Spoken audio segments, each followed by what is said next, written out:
Bienvenidos a 5 minutos. ¿Cuántas veces, hablando en conversaciones, decimos, esto es un misterio? Ciertamente, pero por encima de todos hay el gran misterio. El misterio de Dios mismo. ¿Quién es Dios? ¿Cómo es Dios? Ese misterio se nos ha dado a conocer en Jesucristo.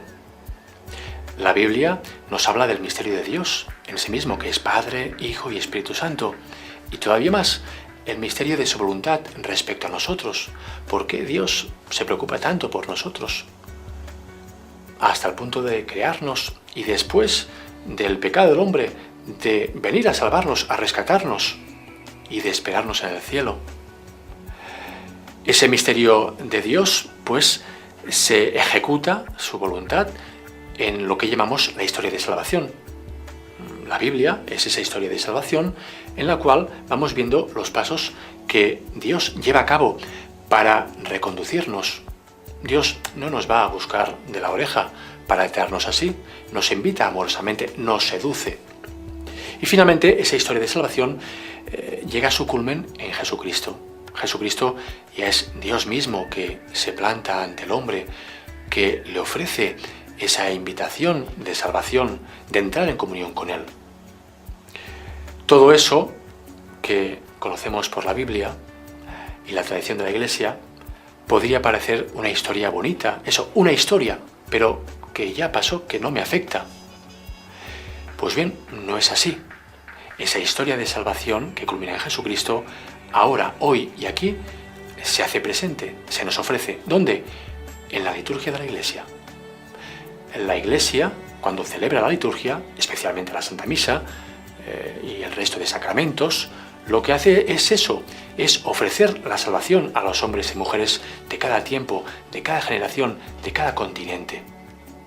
En los sacramentos, Cristo está extendiendo la mano, ofreciendo su salvación, que es dar un sentido a la existencia, que es romper el horizonte de la muerte. Pero, ¿qué es un sacramento?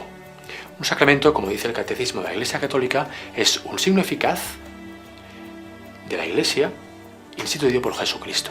Signo eficaz. Hay muchos signos, desde una señal de tráfico hasta un apretón de manos o una señal, podríamos decir, en la montaña.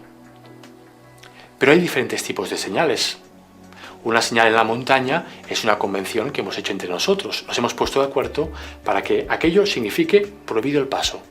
En cambio, el humo del fuego es una señal que te está indicando que allí hay una realidad, el fuego. Y eso no nos lo hemos inventado.